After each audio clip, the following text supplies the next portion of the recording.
Thank you for coming tonight. This candidate forum is co-sponsored by Adams Concerned Citizens and the Adams Democratic Party. Peter Wagner is our moderator, and he will be handling everything as soon as I step away. Kathy Foley on camera in the back, and I'm Kathy Foster. We co-organize this, so if it's not so good, you can blame us. All right, Peter's going to explain the rules. The candidates have gotten most of the rules already. They know mostly what to expect. And I'm going to just let Peter take it from here. Thanks, everybody. Hey, thanks, everybody. So, our plan here is we got a series of questions for each of the candidates. They each get 2 minutes for each answer. A random selection, we're going to pick Jay to go take the first question, and then that question will then get answered by, I'm sorry, it says Jerome. This is not going to go, so then we're going to just go to the left, and then the second question, and we'll start with Jerome, and we'll go left. And then move around. I got some questions I prepared. Some people sent in comments, questions in advance that went into some question planning.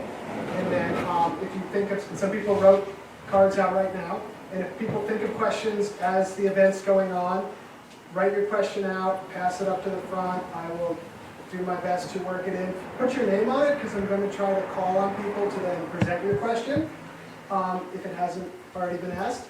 And with any questions that are left over, and there's definitely going to be questions left over, we're going to have a quick conversation about whether it's practical to do a second event. And regardless of that, I will type up all the questions, make sure the candidates can have them, make sure that if the media wants it, that they can have it, so they can know what people are thinking about.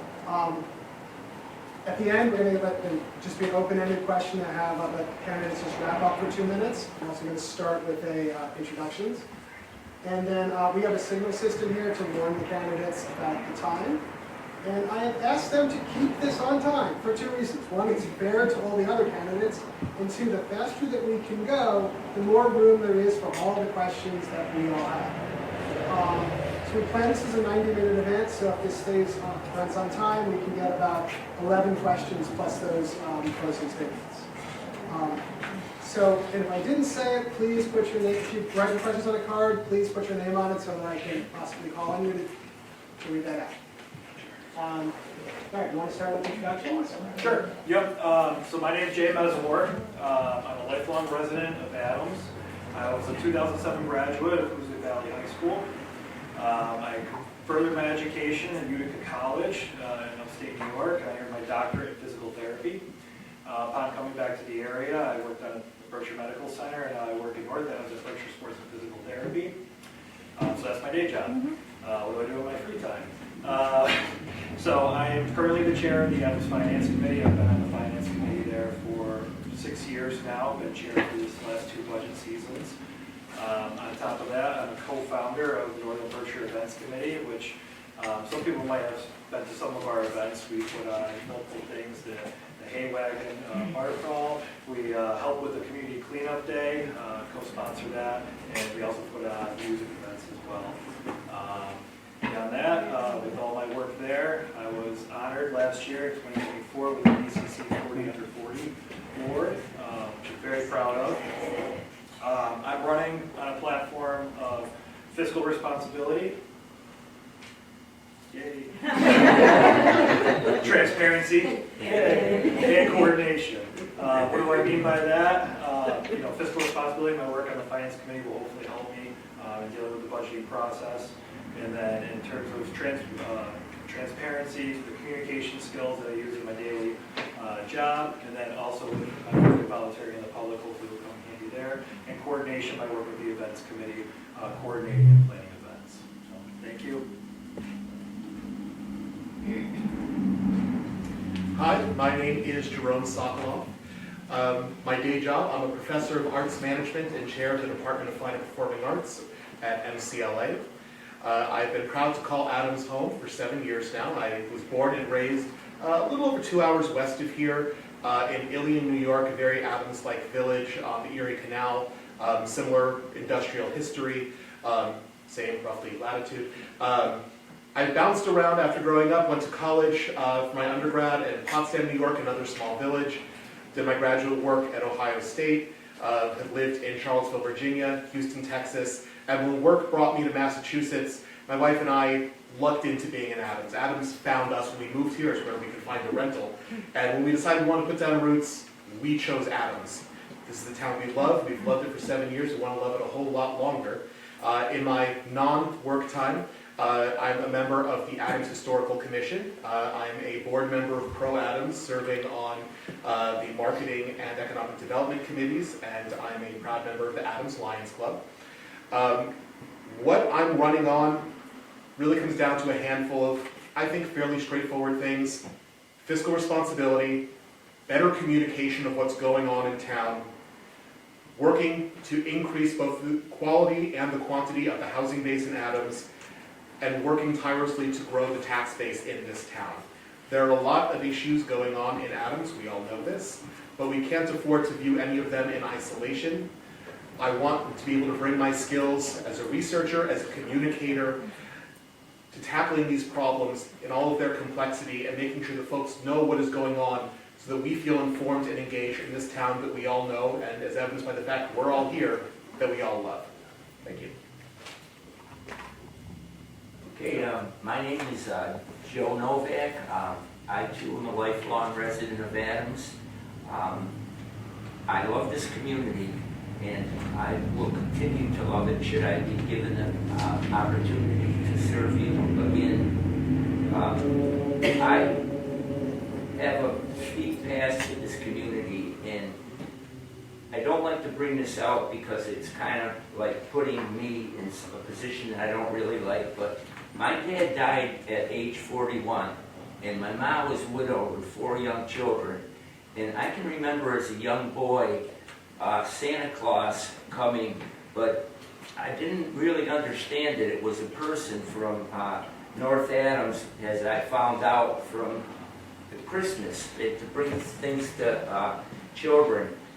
And I knew what Adams did for me as a youngster, and it nurtured me to want to do things in this community. I've done a lot of volunteering throughout my whole life, from a young age to the present time. I have an undergraduate degree from then North Adams State in early U.S. history and a minor in geography. And I have a master's degree in environmental science from the University of Idaho. The environment is my passion, and I can't think of a better place to live than here in the Berkshires. What we have is God-given, and faith is a big part of who I am. And we know in this community that the mill era is over, and we have tried, and with some success, to get to ecotourism, which I think we are trying. We've had a setback recently, but it's no reason to give up. It's 2 minutes. Oh, I'm sorry. I thought it was 3 minutes, the questions. Oh, Okay, that's fine. Okay.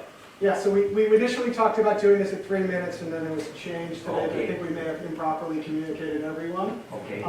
But good news is some of the themes where you're going will be in some of these questions. So Okay, we very can good. get back to that. I Sorry to catch you apologize. unaware. I apologize. So this is a softball question about leadership and consensus building. So if you are on the select board, you're going to be 1 vote out of 5. You're going to be 1 person out of a town government of more than 100 workers. You're going to be 1 voice out of thousands of voters. So can you tell us a story from government service or from your day jobs where you started off in the minority on something and you're able to build consensus to eventually convince people to support your idea? And actually, let's do some shoots. We're going to start with the introductions. Why don't we go Jerome? Is it okay to restart the timer? And thank you. I am not multitasking. All right, look at that. Yes. All right. I'm sure you get your full time. Yeah. So the example that comes to mind is part of my professional work beyond being a professor over at MCLA is working as a consultant for small rural arts nonprofit organizations. Last year I was working with an organization based outside of Montpelier, so a little bit north of here. Very much like in Adams, the natural surroundings were at the heart of what they do. They may have been a music school, but the sense of place was so tied to who they were that it was an integral component of it. Now, they were in pretty rough financial straits. They had a longtime benefactor who had passed on and not left the organization in his will. I was brought in to help with some strategic planning. We had one faction of the board who thought we can keep the organization going. If we just sell the entire property, people will follow us anywhere we go, ignoring the fact that the location was a big part of why folks went there. There was another faction who said, well, people love what we do and how we do it, so we're not going to change anything, ignoring the fact it was not financially sustainable.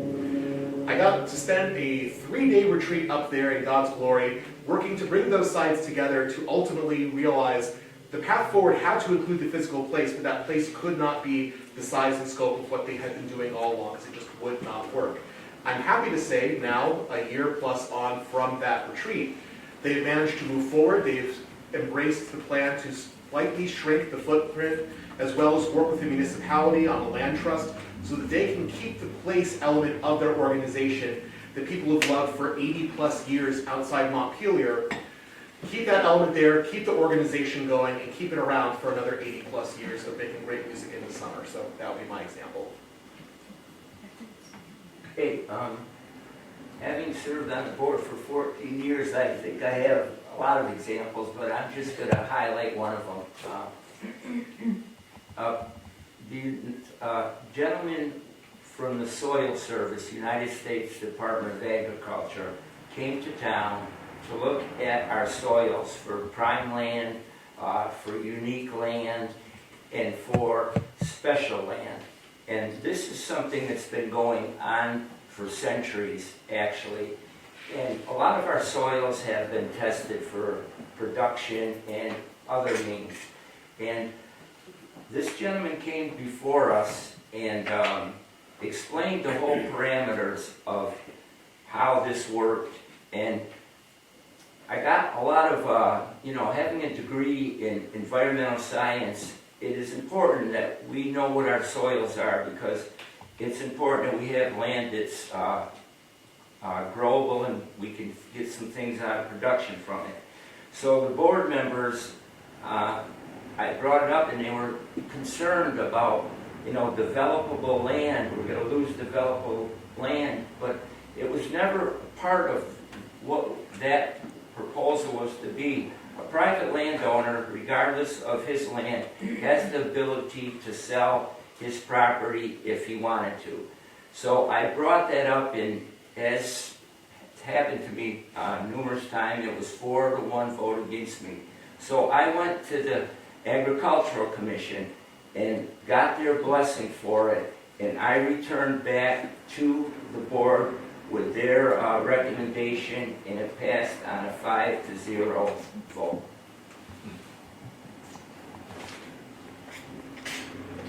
All right, so talk about being in the minority on a decision or on a topic.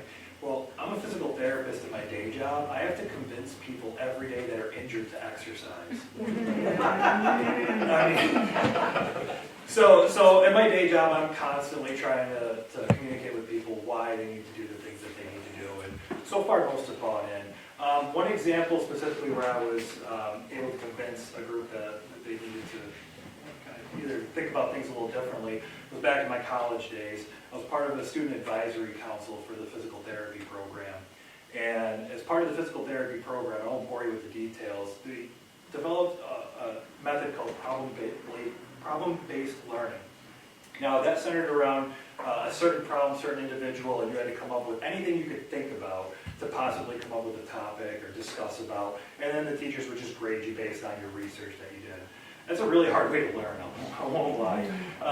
So as part of the Student Advisory Council, I had to go in front of the entire department, all the professors, all the administration. I had to explain to them why this wasn't working for our class. And actually, it worked with going to those people and explaining to them why we weren't able to learn the way that they thought that we were, and why this wasn't the appropriate way to teach people based on board credentialing tests. And you know what? They changed their way. That school no longer teaches that way, and that was something that they were rooted in for over 10 years. So I was able to go to these people and say, you need to think about how you're doing your job and possibly change the way that you're teaching. And that was a really hard thing, but it's worked, and the success rate on the boards for that school has definitely gone up over the past few years. So, that's my example. So this is about how things would be different. And so my question is, can you think of an issue, and Joe, you'll go first. Yeah. Can you think of an issue that somebody came before the select board in the last year where you disagreed with the majority? And why? Can you explain why? And yeah, and for the people who are, for folks who are not on the board, the question is, can you explain what you would have done differently and why? Okay, well, one that comes to mind and it I feel has been very prevalent is the Greylock Glen project. I was for a commission early on. I felt that a commission would give the taxpayer of Adams a break, because we're footing the bill right now up at the Greylock Glen. And I was defeated at a town meeting, and I lost the battle, but I think I ended up winning the war, because we need a commission. We're not a business. We can't keep spending taxpayer money for the Greylock Glen. I like the concept very much. I'm an outdoors person. I worked on Greylock for 25 years as a forest and park ranger in my before retired. And I think that we as a community need to reassess what we're going to do up there. And as we well know, the campground proposal went by the wayside, and so this has set us back quite a time before anything can really happen, having to do with permitting and all the other things that go with any type of build-up. So what I think I would have done differently was to try to make more contact with, because we have a, in our community, it's an elected precinct members. So in hindsight, there could be a lot of calls on telephones to bring your faction down to the town meeting. And I felt that might have been the case when we voted to not form a commission. So I think I would have been, That's 2 minutes. and thank you. All right. Don't even look over there. I will try to tip that over. Okay. All right. So, as not being a member of the select board at the current time, I can mostly speak on the financial end of things, being on the finance committee. One thing that I haven't necessarily agreed with over time is the Chapter 90 money that's been spent, and that's the money that the state gives us to use at the discretion of the select board and the town administrator and so on. So, in the past, we spent it a lot on equipment. Personally, and it's probably a topic that'll come up later, I would have preferred to go more towards the roads and fixing some of the potholes, and that's the main thing that I would have disagreed with. What would I have done differently? I would have advocated for the roads. You know, 'cause I think that's a topic that a lot of people have issue with at the current time.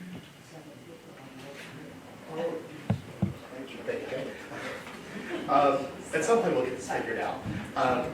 The issue that pops to mind for me may not be quite as expansive as Greylock Glen or Chapter 90 funds, but I think really sort of gets to the heart of a functional and responsive to its electorate government. And that is relatively recently, as part of its normal duties, the select board was asked to ratify the employment of somebody in town hall, specifically someone moving from one position in the town to another. It's one of the things the select board does. It's an expected part of what they do. All right. Someone came to that select board meeting and raised a fairly substantial and decently serious set of allegations against the person and opposed the ratification of their appointment. Now, that appointment was approved in that meeting. I will say the person who at that point voted against it is sitting to my left. What I would have done differently, I don't know that sorry, take that back. I believe Joe wanted to abstain, don't want to change your vote to voting, my apologies. I would have motioned to table it. It may be that those allegations were meritless, maybe it was, I legitimately do not know, not knowing either of the individuals, But I think it's important that the people who work for our town and serve the citizens of this town understand that they're, yes, most held directly accountable to the town supervisor, who then goes up the line to the select board. But if someone is coming out of their way to say, there are big problems with this person, I have issue with this, the very least we can do is pump the brakes, look into it, and determine whether or not those allegations have merit. It may have been at the very next meeting, the matter could be resolved, person sails right through, ratified, no problem. Maybe it turns out those allegations are valid, I legitimately do not know, but I would have advocated for tabling the matter until it could be examined. We owe that to our citizens. And could you please repeat the question? The question is about something that which actually you answered it. This is why they're rotating. It's very confusing. Very good. You answered it first, Okay. which confirms what I was going to ask Jay, which was to confirm with me that he goes next. But yeah, this I designed this to be simple. It's not. So the next question is something that a lot of people sent me questions to ask about, which is about taxes. Adams has one of the highest property tax rates in the state. So can you each explain to the voters why Adams has the tax rate it does? And the important part of the question is what you think should be done. Alright. So, being the chair of the finance committee, I can explain where your taxes are. So, this is where I give my spiel, and I'm going to try to make this really quick. If you think your tax dollars, and you break it down to like $10, okay, for all the money that you're spending, $3.60 of that goes strictly to the schools. $4.10 go to the employees and personnel services. Then another dollar or so goes to some of the other stuff that we've funded in the past or bonds we've had to take out. You're not left with a lot of money in the operating budget, unfortunately. Now that has to go to the police department, the DPW, whatnot, wastewater treatment plant. There's not a lot of money left over. So when we're looking at the budget, I just want everyone to know that we do scrutinize these budgets quite a bit. And we're trying to do the best for the taxpayers because we are taxpayers. All of us are. So we want to do what's best for people. Now, why do we not? Why are the tax rates so high? It's the lack of new growth, is the main answer. Unfortunately, there hasn't been a lot of taxable new growth to come into the town in quite some time. So we're not able to change our levy limit as much as we would have liked to. But once we do hopefully get some sustainable new growth in here, hopefully that tax rate will start to go down, and then it'll be a little more affordable for the people here. So, sorry. Yeah, that's answered it all? both Okay. parts of my question. Okay. Yeah, so there's time left over, which means we get to do more questions. But Jerome. All right. I mean, far be it for me to disagree with the chair of the finance committee on where our tax money is going. Why our rate is so high? The short answer is our property value collectively is not super high. The sort of really direct, definitely not 2-minute long answer is get more property of higher value, tax rate comes down. Go figure, expanding our tax base, increasing the taxable base is not quite that straightforward. I think there are two things that can be done to address the high tax rate in Adams. One that is a little more short-term that I know has come up before, one that is a little longer-term. Short-term, one of the places that money goes off your mill rate, which is, what is it now, about $17 a thousand for residential? $1 to $2 of that goes to the wastewater treatment plant. The idea of a wastewater user fee has been brought up in the past, so it's not as though the money would necessarily be tremendously less. However, like electricity, like your water bill, moving it to a user fee would allow you to shift to so you're paying not based on how much your house is worth, but based on a reflection of what you actually use. That would knock a bit off the rate right off the top. Longer term, one of the things the select board is actually empowered to do is strategic planning for this town. One of the reasons that we've not really had a ton of sustainable property value growth, we hope to get about $5 million of new growth a year for at least the last few years. We try it piecemeal. Something pops up, it's hard to draw enough people to that one thing on its own to keep it sustained. It peters out by the time the next thing comes along. Planning to build towards something allows us to consolidate and orient our efforts so that we can have things popping up in concert with each other in a way that is sustainable and will build sustainable long-term growth, increasing property values, ultimately lowering our taxes in Adams.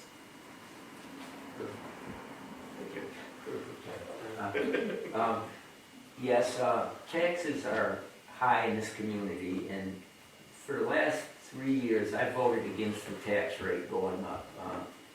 It's to a point now that people that have lived in this community their whole life are finding it so hard to pay taxes, to buy groceries, to do things that we hope that all people can do with families, vacation.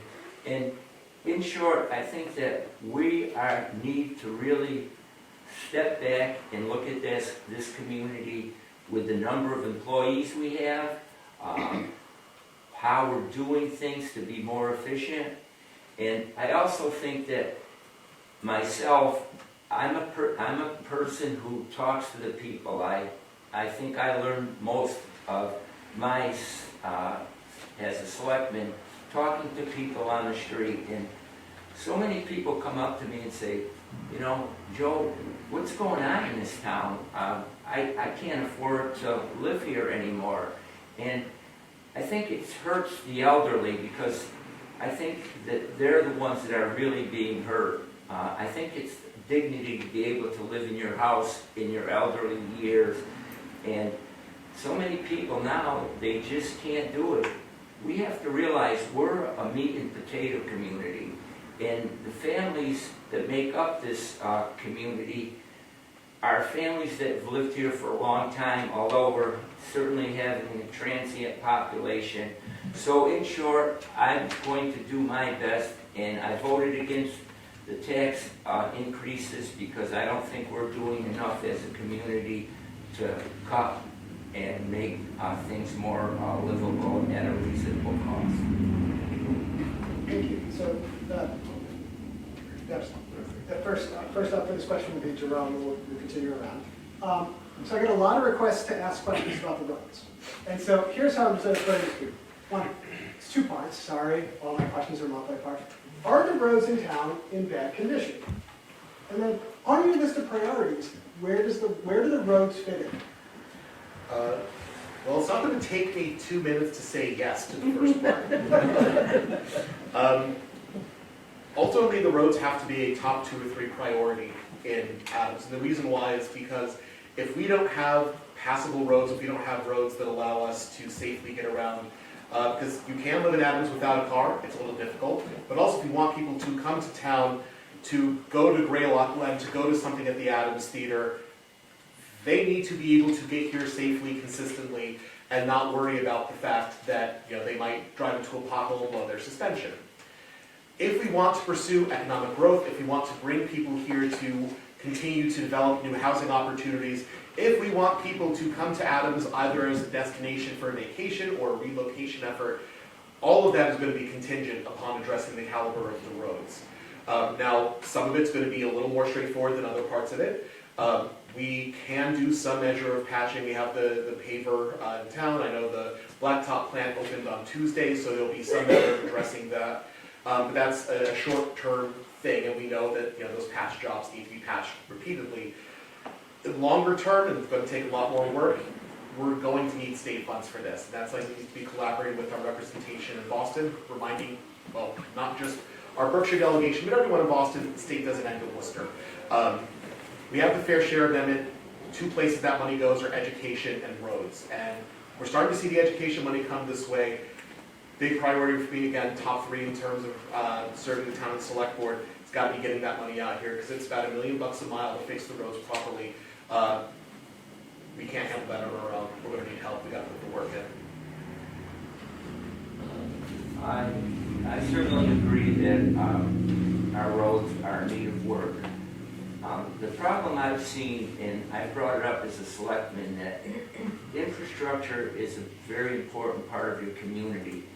But what I also have seen that in government, infrastructure isn't a sexy subject.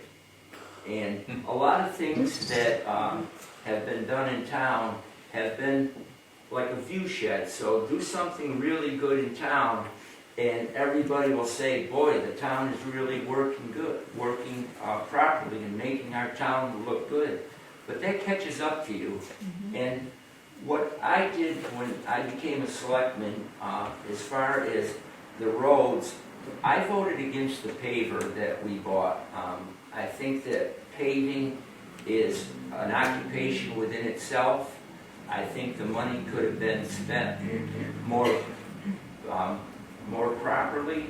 And so what happens now is that when we're out with this paver, and I've never been able to get a breakdown of how much money we've saved with this paver after asking a lot of questions, but I do know each time the paver is out there that our whole town department is there with it. And so other things are being left behind. And I understand, and I think everybody here understands, that it's costly for blacktop, and it's only gotten more costly. Anything oil-based is costly. So I think that what I think should be done, and I'm going to work on it as I always have, is to talk to our state delegation, our federal delegation, and see what we can do as a community working together. But there's really no sound answer that I have to how we can improve it. It's all money. Yeah, late April, roads are very topical right now, as we're coming out of winter. Are the roads in bad condition? There are definitely some that are. There was a study done last November, a feasibility study done on the roads in the town, and it turns out the results of that, it graded every single road, and some are in worse shape than others. What is it going to cost to fix it? Right now, $20 million. We don't have that. So there are multiple options. Unfortunately, if we don't invest the money that we need to into our roads, that number is only going to increase as prevailing wage increases and different fills and everything, all the materials increase. So yeah, we need to start investing in our roads right now. We're not in the worst shape in the county, but we're in pretty dire straits, and we need to continue to work on it.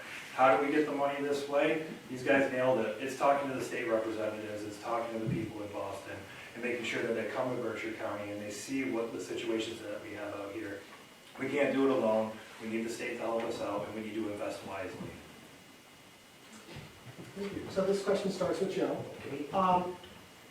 So I frequently hear that Adams discourages new businesses, and I always ask people, like, but is this true, like, compared to other towns in the South? So my question for you is, like, is it a fair categorization that Adams discourages businesses compared to other towns? And if it's true, what do you think can be done about it? No, I don't think it's true at all. A lot of people that start businesses in this community come in front of the board and thank the community development for ushering through the process, which is timely and cumbersome to a lot of people. But what I have seen in this community when it comes to businesses, that people must have to realize that we're in an area, matter of fact, our median income for families is around $48,000. And businesses that come into town have to realize that what they're going to invest in this community has to be something that's acceptable and economically feasible for them to make it. So in this town, since the 14 years I've been on the select board, I've seen businesses come and go. And a lot of it is the people that are starting these businesses think, well, I'm going to start a business and I'm going to make money. But it really doesn't work that way. People in this community don't have the expendable income to buy knickknacks or things like that. And you see the stores go by the wayside. And the stores that stay open in this community have a long and steep history. Well, for instance, Mr. Haddad was sitting out there. A family business, you need a family business, at least in my opinion. And it's just too hard right now, and with the way things are in this country, no one at the present time are able to really make any decisions until things are smoothened out, and that's just the way I feel about it. Do I think it's a fair categorization? I don't personally. I agree with Joe on this one. There's been a lot of people that have come into this town looking to start a small business of sorts, and they meet with the different members of town hall. But you know, you can lead a horse to water, you can't make them drink it. You can't make them come into this town. So how can we be more welcoming? One thing that I'm looking at in researching is coming up with some type of small business advisory council. Now, what would that be? That would be a group that would do community outreach to other communities throughout the state or other neighboring states to promote Adams, to get out there and say, hey, this is a place that's feasible for you to start some type of business. And then they can also work with building owners as well, because we have a lot of business owners on Park Street, a lot of big storefronts, unfortunately. On top of that, they can work with the planning board and the zoning board and be a liaison of sorts. So if that's something that people might be interested in seeing, that's something we could definitely work on, and hopefully we can bring some more smaller business into the town. And if we do, once again, that'll help the tax rate.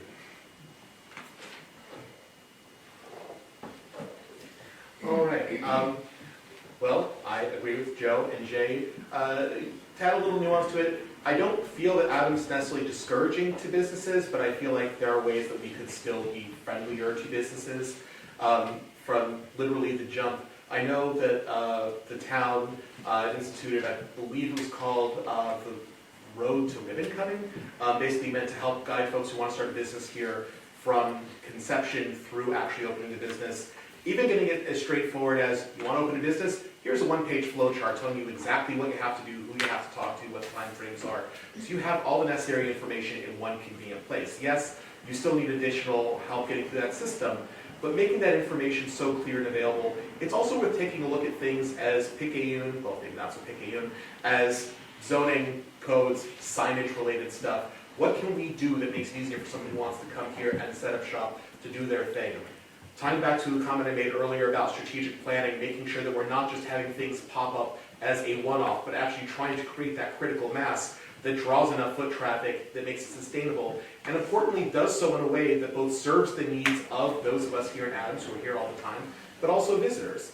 And we can actually see, I think, personally, a pretty decent example of this in the county if you look at Lee. Look at the main drag in Lee. You've got shops that meet your day-to-day needs. You need clothing, you've got a few options. You want to buy comic books, you got a few options. You want to dine, you got a few options. It's there, it's accessible, it serves the local needs and the visitors' needs. I think that's something we can look to emulate that really helps satisfy both our year-round need as well as what will help get folks into Adams. So while they may go home at the end of the day, hopefully their tax dollars will stay here with us. So this question, thank you for the extra hand on the device. So this, we'll start with Jay. You're going to tell me I screwed up with how left goes here. I hear a lot of different rationales for the Greylock Glen project, and I'm not sure that all of them are achievable. So, but what do you see as the most important goal of the Glen project, and what would the next steps be? I'll go first on this one. So the next step, I'll start with the next steps. The next steps are getting the tenants in that building, that's for sure. We got to get on the lawyers for this. We got to get the caterer if that's what it's going to be. Autobahn side, we need to get those contracts signed because we need people, tenants in that building. It's built, it's there, it's not going anywhere, I'm sorry. We need to get people in that building. We need to get people to be able to enjoy it. What do I see long term? I mean, I don't have all the details, you know, I'm not on the select board right now. What would I like to see? I would like to see people be able to use it. Do I think it's a giant glamping? You know, I don't know. Would I rather see more mixed use? Potentially. Do we need a developer? That's all things on the table. The town has taken it pretty far right now. I'd like to see the town to continue to do things. It's hard for the taxpayers to continue to pay for everything going up in the Glen. I get it. It's a sore subject for a lot of people. Do we need some sort of advisory committee that might be able to bridge the gap a little bit? There's a lot of different options on the table. I'm open to a lot of them. I'm open to hearing what the public wants for that if I'm on the board. And hopefully we can come up with a strong, sustainable solution for that Greylock Glen. This is a beautiful piece of property, and the town should be proud of having it in its town and for the work that's been done so far. So, I'll actually start with the rationale then, the next steps, just to keep things interesting. I think the best rationale for the Glen is the one that has been, at least as far as I've heard, the dominant one, which is this is something that serves the needs of us who are here, but also brings people to here. We know that right now there are, got the Adams Theater, Susan B. Anthony Birthplace Museum. There aren't necessarily a ton of things that bring people from outside of town to Adams. We all know the places that we frequent, we give our business to, but we need folks to come here for stuff. I was at the Greylock Glen on Monday. The number of different states I saw license plate for up at the Glen who were out there hiking, some folks were in the outdoor center, some folks were already out on the trail. It's already starting to bring folks here. Now, my understanding is that when this project was first sort of put into its current phase, which is the outdoor center, the expectation was to take about 3 to 5 years to be fully self-sustaining from a funding standpoint. October was meant to be a soft rollout. We're starting to see the fruits of that. We're not even into our first summer season yet. So I think that rationale makes sense so far. In terms of next steps, I think we should continue to pursue, see if there are other developers who might actually be able to line up the funding that Shared Estates was unable to pursue some sort of either proper camping or glamping setup on that property. The additional proposed phases of it, a performing arts amphitheater and a lodging and conference center, I personally at this time think that's a step too far. I think that might be a bit excessive. I understand the economic draw of it, but I don't know that the space or the needs of the town right now really support it. Circumstances may change. Case in point, 2 months ago we thought Shared Estates is still coming in. We'll see what the future holds. I'll certainly be open to developments as they arise. Okay, well, I guess I have a long, steep history with the Greylock Glen project.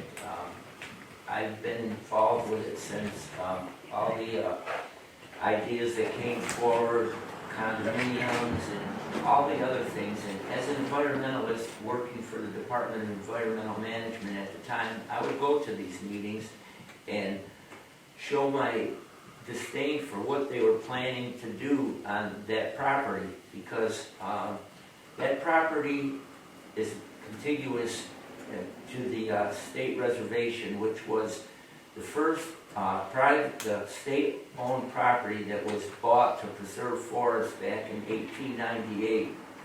And I look at this, and as an environmentalist, I'm kind of wondering, is it more apropos to keep that in its natural state? Because people go to Mount Greylock and hike. I'm an avid hiker. I've hiked every trail on the Mount Greylock reservation a number of times, and you see a lot of people hiking already. So I don't believe that the hiking will take any type of hit. And as I mentioned in our first one, during COVID, it's changed what people do. They know now that education of the outdoors brings solace to them, which it brings to me. But I'm also aware that we need some type of economic stimulus in this community. So it's really a juggling act, in my opinion. We're set back now, I would say, at least 3 years before anything will happen at the Glen right now, having to do with permitting and everything that goes along with development. So I'm still up in the air with what I think should go forward.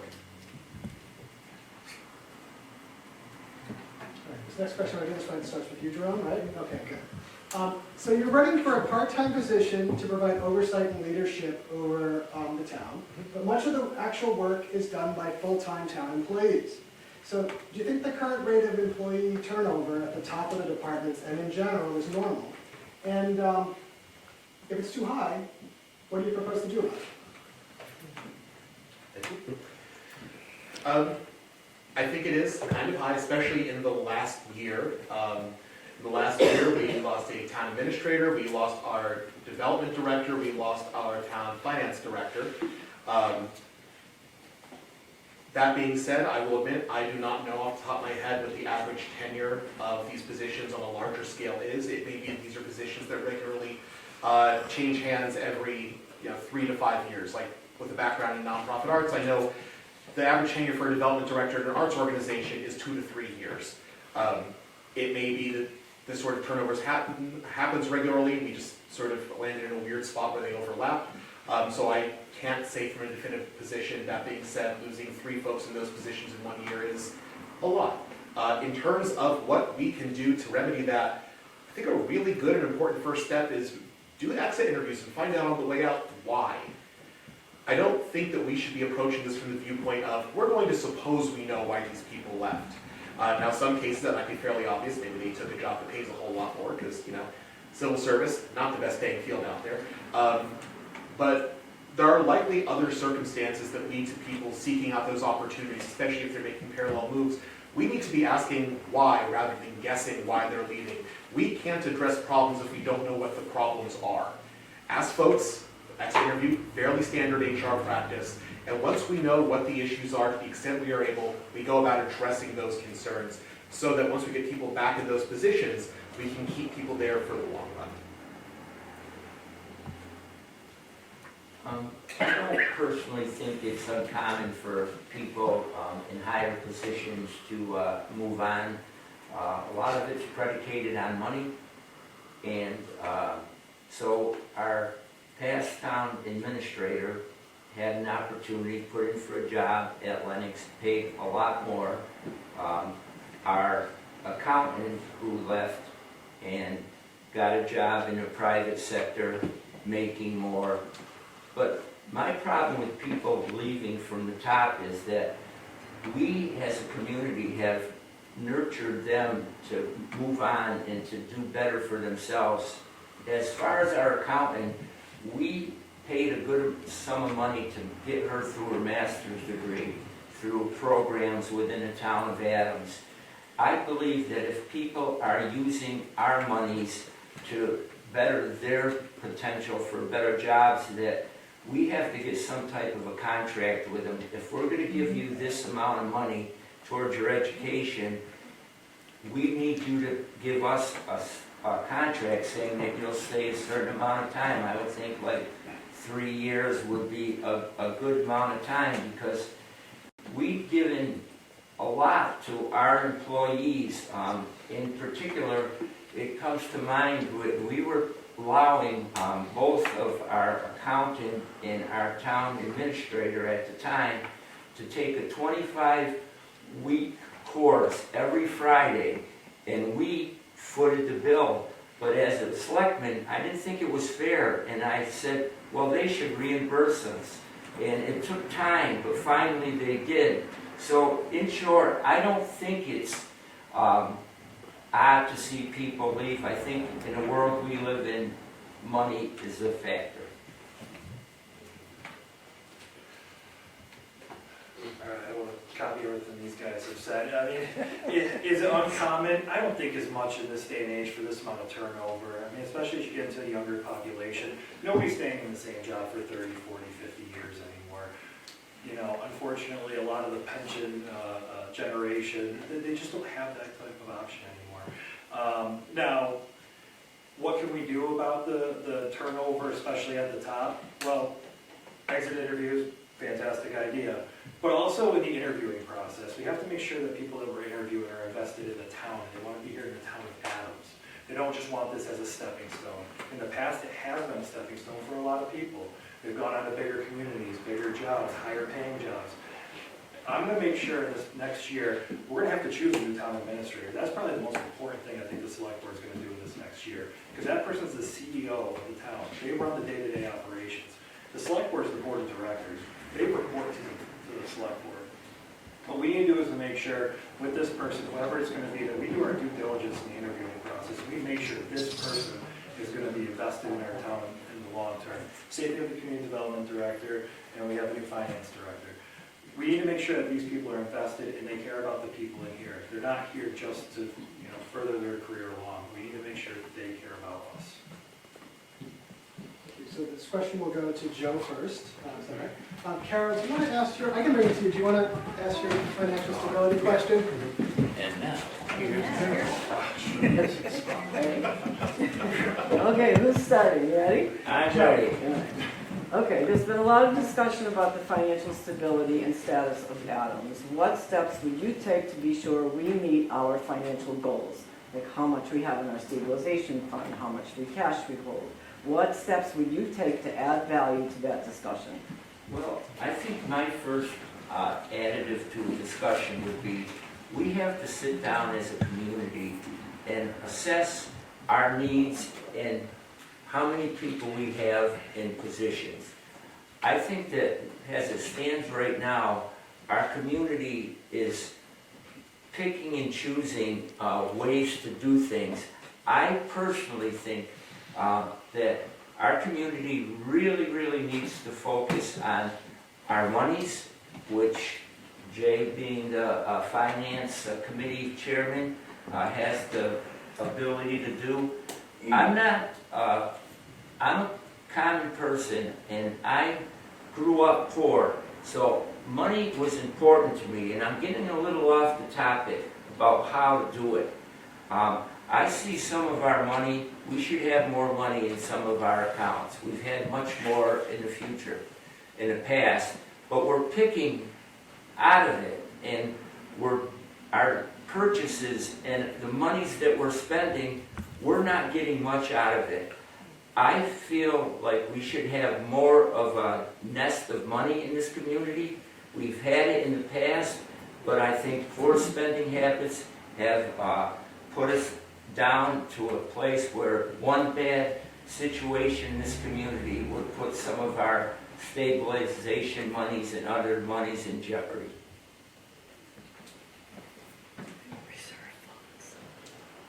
All right, yeah, it is true, we don't have as many funds in some of those accounts as we would love to. Unfortunately, it's hard to backtrack and pay for things that might not be fully realized. But the most important thing we can do is forecast for the future, and that comes with certain things such as a capital plan and figuring out what the long-term needs are for our community. We need to look at all the buildings, the infrastructure, we need to look at the roads, and we need to figure out what the best path forward is. What do we see coming in the future so that we're not surprised anymore? That's how we build up our stabilization funds. That's how we have our rainy day slush funds, is because we can forecast these things. And unfortunately, a lot of that money has gone to some of these projects that we didn't necessarily foresee. So the most important thing I think going forward is coming up with some type of capital plan for the future and figure out what our needs are 5 years down the line, 10 years down the line. I'm a young guy. I'm hoping to be here around for a while. So I'm looking at the long-term strategic future of this town, and I think that's the best path forward, is figuring out what do we need and what can we in the future hopefully spend the money on that's going to benefit the community.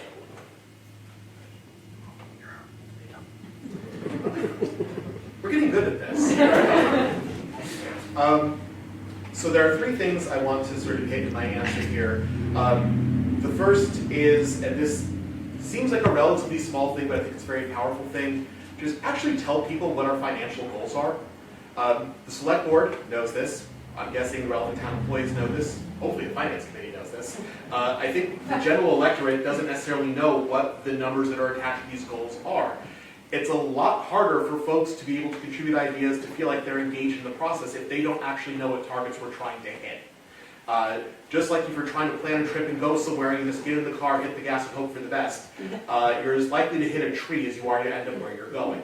Make sure people know what the goals are that are being set, as well as the process for setting them. I think Jay is exactly right about having a capital plan tied to a large strategic planning process that allows us to properly forecast not just expenses, their potential growth, but also revenues and growth. Help us make decisions that are not about spending, but are about investments that are going to pay off for this town. There's a big difference between the two, and that investments pay off, and that allows us to be strategic about where the money is going. The third point is working towards additional financial stability. Do what we can to make sure that the costs that we are in position to limit the growth of over time are limited as the tax base increases.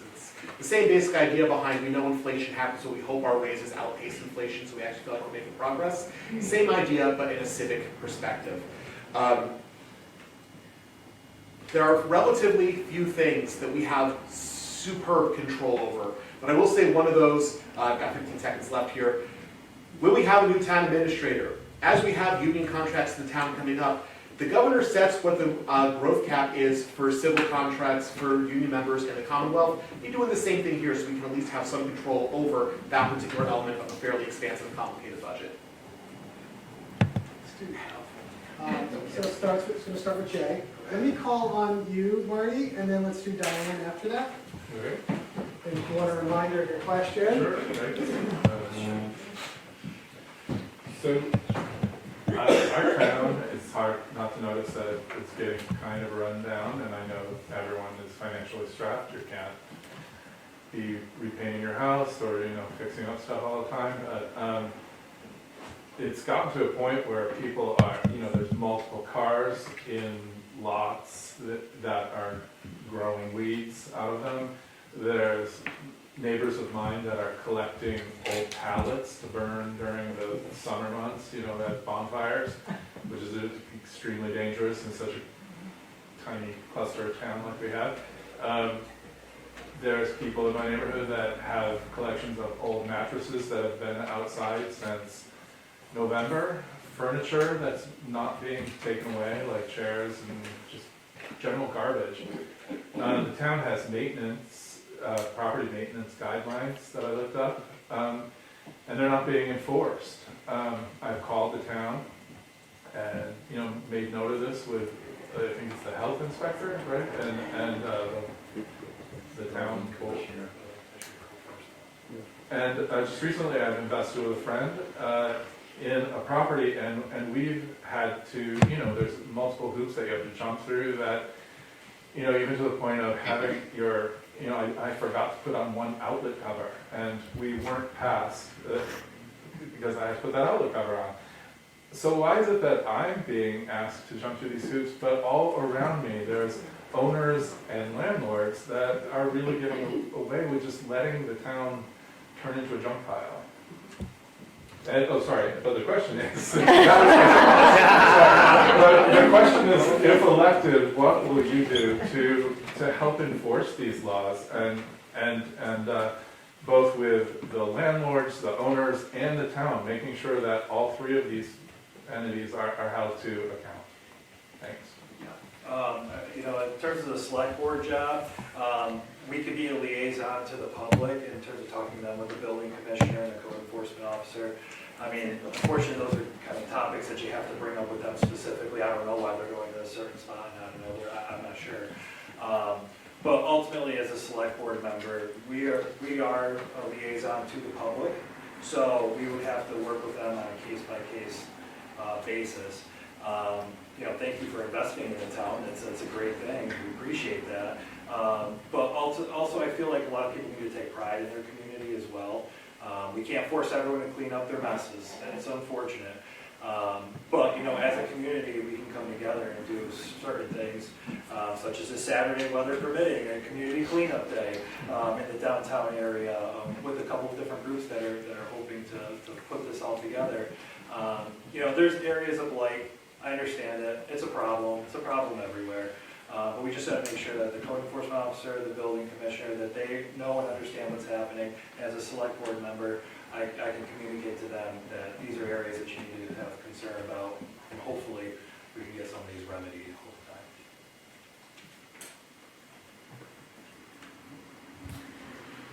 time. Well, to build off what Jay said, a lot of this starts with codes and code enforcement. In terms of actually reviewing what the codes say, are they actually adequate to the task at hand? Do they make sense for where we're at? That is something that starts with the select board. Actually getting the code enforcement folks to go out and apply it evenly across the town, not just folks making sure they have the proper outlet cover on, but also make sure that they're not running afoul of, say, property maintenance guidelines that are also in the town code. That is ultimately a management element that comes back to the town administrator, who again is answerable to the select board. I think the select board needs to be willing to say, look, this is a legitimate problem. This is a management thing. This is one of your employees. This is their job. Why are you not making your employee do their job? It is a relatively straightforward thing that, especially with an incoming town administrator, they need to be very, very understanding about, and we need to be clear about right off the bat. We also want to sort of have enough grace in there to acknowledge that, you know, there's a difference between people who are accumulating junk on their yard versus someone who maybe, I mean, Adams has one of the highest percentages of its population in Berkshire County who lives below the poverty threshold. I believe might actually be the lowest in terms of percentage of family annual income or household annual incomes below $75,000. So if someone's in a position where they have a house and maybe they can't afford to fix a window that broke or put a new coat of paint on, we want to make sure there's enough of a difference between folks who are in that position, but then also figure out what resources might we be able to connect those people with to help address those issues versus people who are just accumulating garbage on their property, which is detrimental to the health and safety of the community and also detrimental to the property values of their neighbors. So I think it comes down to town administrator, watch your person not doing their job, and then make sure the codes actually work for what we need. Yes, I concur with some of these statements. I certainly have been aware of this for a long time, and I've tried my hardest to get our building commissioner to go out to these places, and all I get is, there's nothing I can do about it. I don't know the owner of it. They're paying their taxes, and I look at this community, and having lived here my whole life, it's sad to see the state of our housing stock. Back in a study by the Berkshire Regional Planning, and it was issued in 2018, it said our housing stock is old and needs to be looked at, and nothing has happened. And what's happening also in this town is more than 50% of the people living in this town are renting.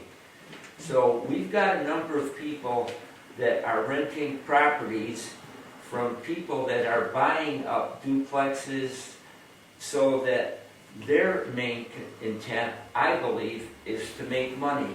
We're getting people from the Boston area seeing the prices of rental units out here and saying, boy, you know, I can make some money for it. And my fear is that a lot of people that are renters leave, and the building inspector isn't told about the move. So if something is below par and it isn't fixed, then you're jeopardizing the health of the people that live there. And I've seen this community, and I've been fighting my hardest because I want this community to prosper. And a good point that I brought up, that a lot of things I hear from my two opponents, I've been doing for quite a long time, and I'll continue to do it because Adams deserves better.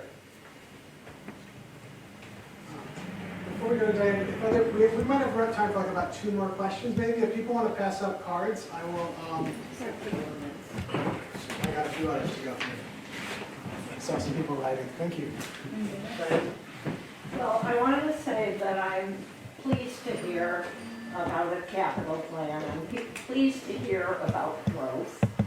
I did hear from the acting town administrator that what Adams needs to do is to find ways to have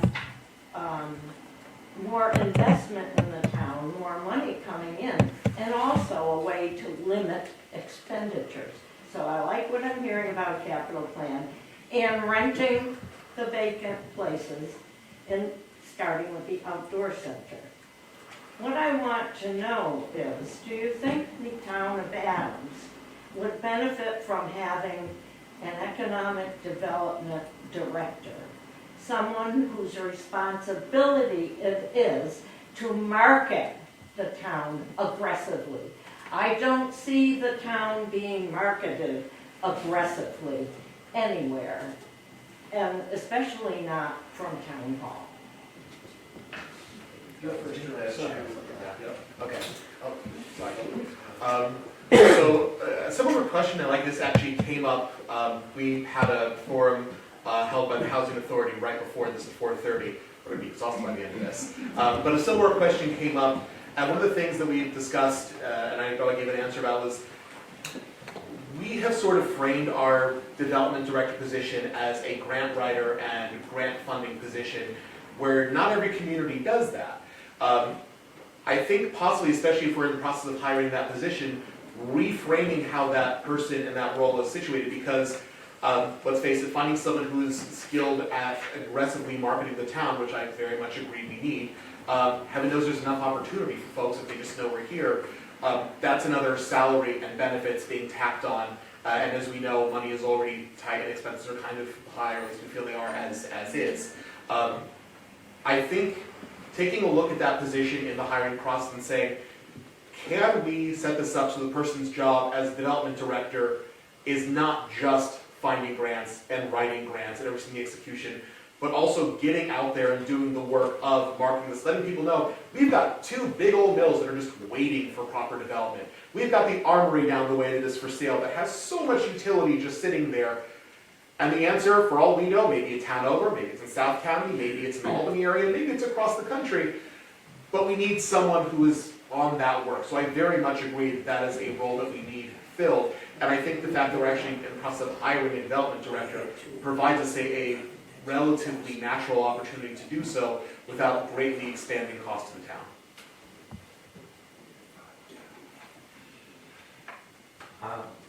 As far as that goes, I have mixed feelings about that. The reason I'm stating that is until we can get this town in a position where people come through it and once again have people live up to what they're going to do. This building that used to be the old Woolworth has been left, and I get so mad that because the gentleman who's doing it, and I'm not mentioning names, came out and said within a year I'll have this up and running, and here we are 13, 14 years and I'm walking by the same building looking in and seeing nothing, although there are some apartments upstairs. We have to show that we're a place where people want to come. We've got an idyllic setting here. I mean, this is New England, our area here, but we have to find a way to get people to come here. Route 8, there's over 8,000 cars that come here, but they just pass by, and we need to find a way to make them stop. And until we have a plethora of buildings, and right now, Ina Moore is one of the people that I really enjoy to talk with and to help out, because she's come to this town with a vision, and she's put her money where her mouth is. Where throughout the years I've been here, we've had people with grandiose schemes come to our community, and we've been Buffalo. We're going to do this, we're going to do that, and away they go. So, a community development, until I think we can get our house in together, people coming to this town sees what it is. We have to make our town look better before people will want to come into this community. And I hate to say it, living here my whole life. Well, Diane, thanks for that question. I kind of hit on it a little bit earlier. I'll go back a little bit. The economic development director, I shudder to think adding another employee to the payroll. However, there is the economic development fund, so maybe something out of there could go towards paying for whether it's an advisory group, like I was talking about before with the small business advisory group. One thing that the town of Adams, I don't feel we do enough of is marketing. It's true. I mean, we might do it on a very local level, on a very micro, but on a macro, I don't feel like we see as much about Adams in Boston or in the other states or New York City. Meanwhile, we have Mass Mocha up the road who is advertising everywhere. So I think Adams can do better on the marketing side of things. What that looks like, who's doing that. There's multiple groups that have tried in the past. I mean, we have Pro Adams who is doing some marketing things. But we have there's different tourism groups that we can work with in marketing. The key is we got to get people here. We have to market the town for what it is, and it's a nice, wholesome community.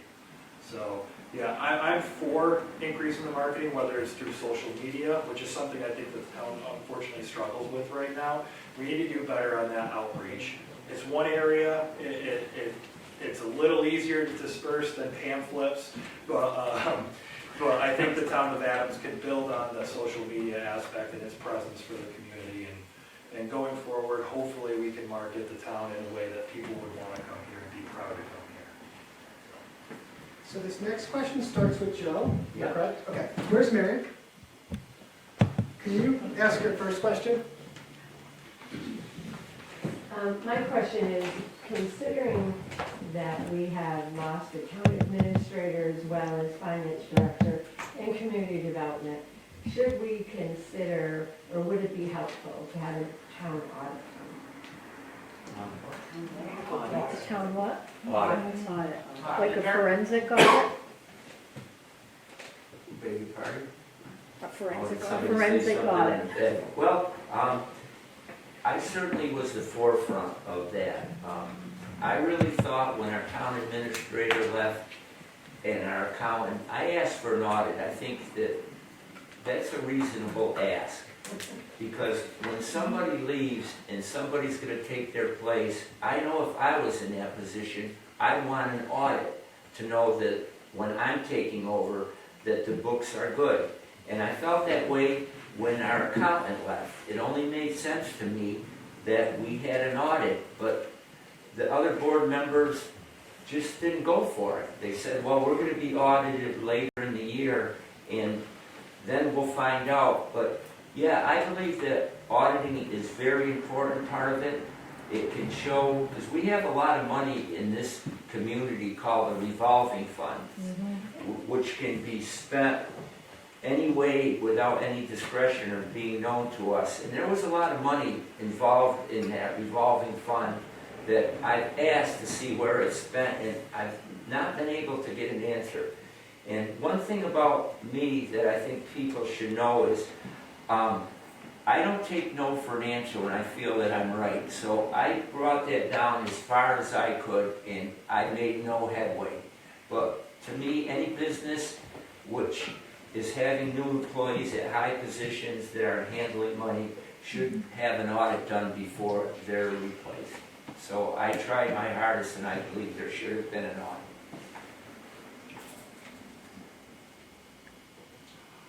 All right, so, I know for a fact that an audit was just done. We'll hopefully be getting the results some point soon. Because this was a topic that came up at the finance committee as well. In terms of a forensic audit, it's gonna cost $30,000 to $40,000 for an audit at that price, and that's something that the taxpayers would have to fund the bill. So, you know, am I for that? To add more to the budget? I don't necessarily know. We are getting audited every single year. It got brought up at the finance committee, and there was a recommendation made that they possibly look at other auditing companies. There's only 3 in Western Massachusetts. We've been using the same one for quite some time. Whether for or against it, I mean, it's up to what the public wants to decide in terms of that. Should an audit be done? I don't know if that's something the town meeting members can decide, but it's going to be costly to do another audit on top of the ones that we did. So it's up to the taxpayers if they feel like they want to spend that kind of money on it. I don't know if it's necessarily necessary, but in terms of that, it's not a cheap process. If with the amount of turnover that we have, we do one every single time someone leaves, it's going to get rather costly. So I don't know if I'd necessarily be for it, but I'd be willing to hear options. And if the citizens want that, we can discuss it further. All right, so on the financial side, I'll echo what Jay said, which is just as a matter of operations, the town is audited every year. And what struck me the last time I was there at a meeting and the audit report came up is the note from the auditor that basically the only reason that they were unable to issue what's called a clean or unqualified opinion, this is the one instance where unqualified is a good thing. It was a technical matter regarding, I believe, the pension fund. Thank you. So from that perspective, we're in good shape financially, and it would be out of line with standard best practice to do it every time we had, not to mention very expensive practice, to do a financial audit every time we had a turnover at the top. In terms of a structural and organizational audit, I will admit I'm not entirely sure what, if not necessarily a formal audit, what studies or recommendations might have been undertaken by the town in the past that might have been acted on, might not have been acted on. As Jay noted, those things are not cheap, especially because we don't want to sort of phone it in for something that would be so important. Ultimately, a decision on whether or not to spend the $30,000 to $40,000 to undertake that kind of an audit of the town and its practices, that is something that would have to be decided by town meeting because it is a substantial expenditure that would be outside of normal budgeted expenditures for the year. I think it is something that is worth bringing to town meeting because if we're going to spend $30,000 to $40,000 with people's money, we should let the people have a say in the matter. But I would defer to the wisdom of the town on this one. I have one last question. I'm just going to take a piece of your question, Chris, and then we'll do this question, and then I'll give you all 2 minutes to do wrap-ups. So this will start, if I'm doing this correctly, with you, Jay. So let's talk about housing. Do you have any ideas to increase the amount of housing that's available in this town? There is houses in this town that are empty. So what, and there is land that is open. So what, do you have any ideas to increase the housing stock in towns? Yeah, housing obviously is an issue in the town, and there's a lot of empty buildings, unfortunately. But there are buildings here. There's a lot of ways through the state to hopefully get grants for different things, to whether update or to improve, the housing stock in the area. One thing we can look at is the middle school building, 40R money that's going to be coming in for there in order to build apartments to increase the housing. The thing is, and I'm sure we can all agree on this, we don't want necessarily the lowest income housing and the highest income housing. There's a lot of middle class people that live in the area. We need some middle class housing here. If elected onto the board, I would be sure to look at any possible way that we could improve what we have in our stock here. But unfortunately, it's a common issue that a lot of other areas have, especially rural areas, is not as much housing as, unfortunately, the people that live here. And unfortunately, that drives up costs for the houses as well.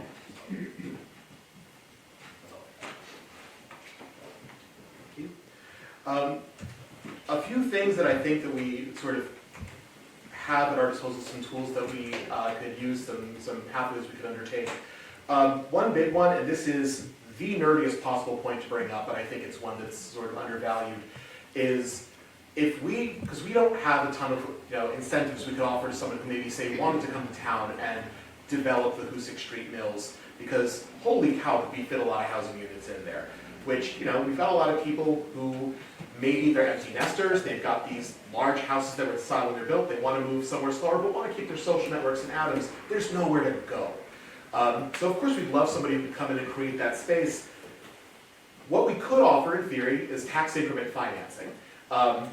Right now we can legally do that for businesses. We can't do that for residences because we're not what's called a gateway city. That is illegal in the Commonwealth of Massachusetts. So lobbying in Boston with other similarly situated small communities, turns out when you've got one or two voices, you can ignore it. When you've got a Commonwealth worth of voices, it's a lot harder to make it legal to actually offer TIF for residences outside of these gateway cities. According to Berkshire benchmarks, we've got about 480-something empty residential units in the town. That's both apartments and houses. Some of those are just people who seem to have vanished into the ether, seeing what options exist to pursue basically taking control of those properties if we can't find the people so we can get folks in them.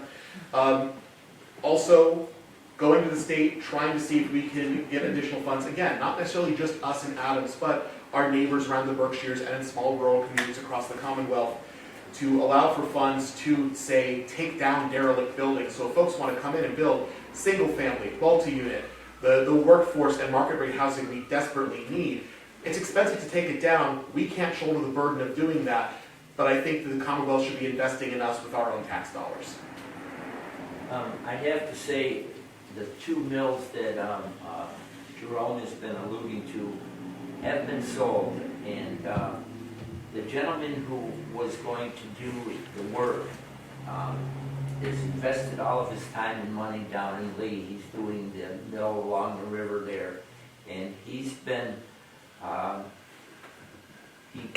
another person who promised us something who didn't keep his promise, and that's something that we need to change. As far as housing in this community, it's tough to see it, and the transient population that we have in this community, which people are really in need of housing. I think housing is a basic human right. Without housing, you don't have a network to start from. You don't have a place to go home to. You don't have a place to raise your family. So I think everybody, it's a human right for them.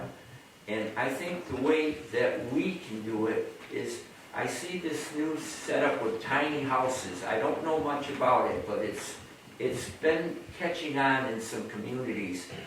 And people need a roof over their head, and I won't discriminate against rich or poor.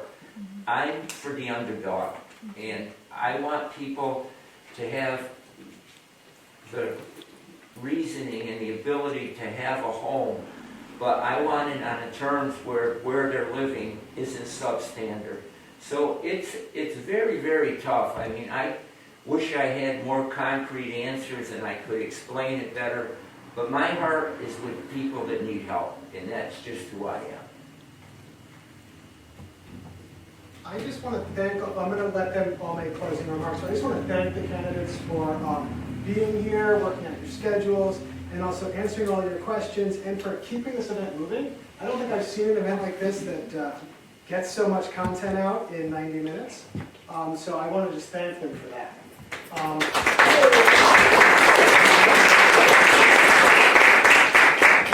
So we're going to let you each get 2 minutes for to say something. No, I just want to say something while I remember. I forgot it. We're going to give him the 2 minutes. If you get a chance, go onto Facebook and join or follow Adams Concerned Citizens, because we're going to be doing some other forums too. And if you have any suggestions for particular forums or how we might want to do them, as long as this building's available, it's been offered to us. It seems like a nice spot for us to, have some get-togethers. So, Adams Concerned Citizens. And I'm let Peter finish up with candidates. So I'm just going to turn it over to Jerome first, and we'll continue on that way. 2 minutes to wrap up and make your case. Well, thank you, Peter, for moderating. Thank you, Adams Concerned Citizens and the Adams Town Democratic Committee for hosting this event and giving us an opportunity to speak with you and share our viewpoints with you all. And I appreciate the fact that we're in a position where you actually have choices for this election, for this important position. Governance work is not fun. Governance work is not sexy, it's not glamorous, it is frequently mind-numbingly boring and technical. It is, for lack of a better term, a job for nerds. And let me tell you, you are not going to find a bigger nerd for governance work than me. My wife has known me for 20 years, she's sitting back there, she will tell you I've, if anything, only gotten nerdier over time. But I think we are at a point right now in Adams. We are on the precipice, we are at a pivot point. We're to move into the future to pursue the development that we need as a town to make sure that, our 250th anniversary is coming up in a few years. To make sure we are around for another 250 years, we need perspective and experience to make sure we are developing and we are growing in a sound, sustainable way that serves the needs of the folks who are here, that serve the needs of the folks who want to come here, and to serve the needs of the folks who don't know yet that they want to come here. And I was one of those people, so I can tell you that's a legitimate thing. Like I said, my wife and I, when we came to Massachusetts, Adams found us, and when we decided we were putting down roots, we chose Adams. I want to be able to put my experience as a communicator, as a researcher, and yes, very much as a nerd, to service for you and the other people of Adams. I hope that on May 5th, I've earned your vote. Thank you. Okay,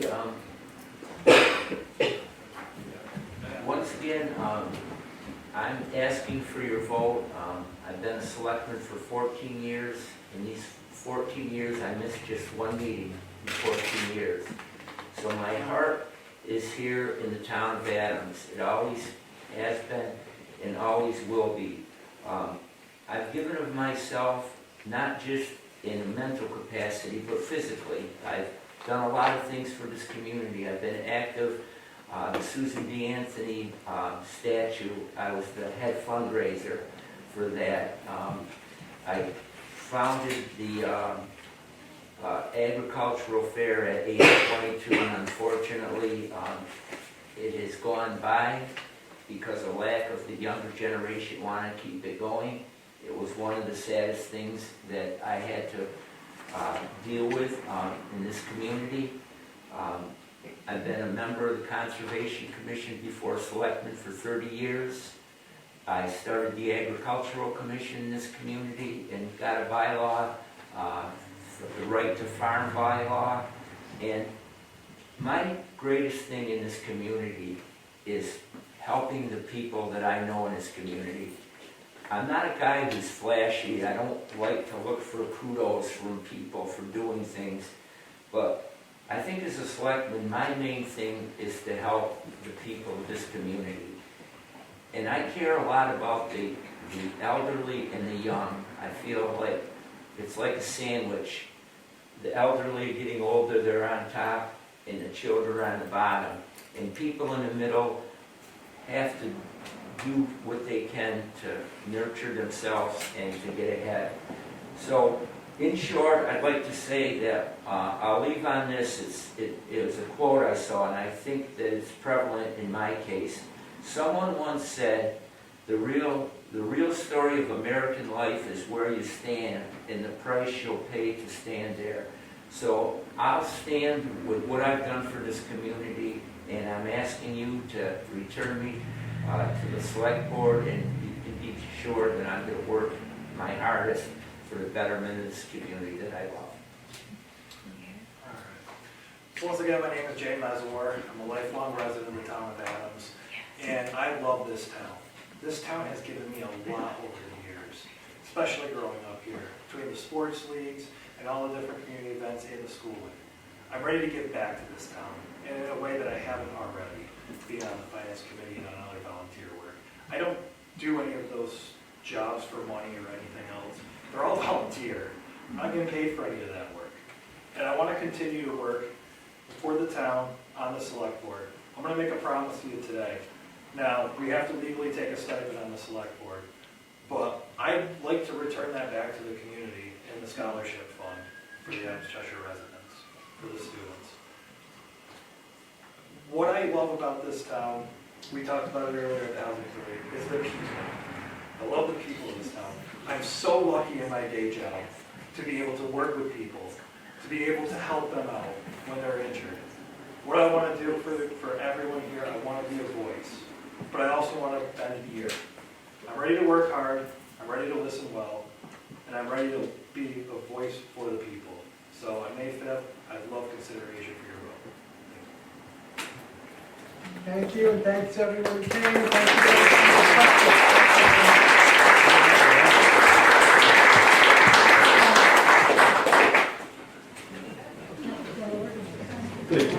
Feel free to finish up the coffee, bingo, talk to the candidates if they have time. Thanks, Gibby. How are you, dear? Good. Good to see you. Yeah. I'm good, how are you? I used to write for a magazine.